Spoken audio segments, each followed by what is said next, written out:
Yan guys, sa aking paglalakad, may napansin akong malawak na ano dito, butas.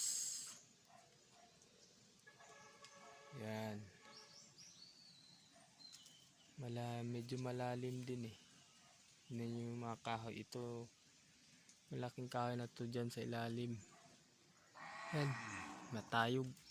Nandun sila sa ilalim ng butas. Medyo malawak din to guys eh. Tapos dito medyo may kuweba dito eh. Ano? Masukal. Saan ka dadaan? Hindi mo maano yung daanan dito. Dito lang ako sa taas.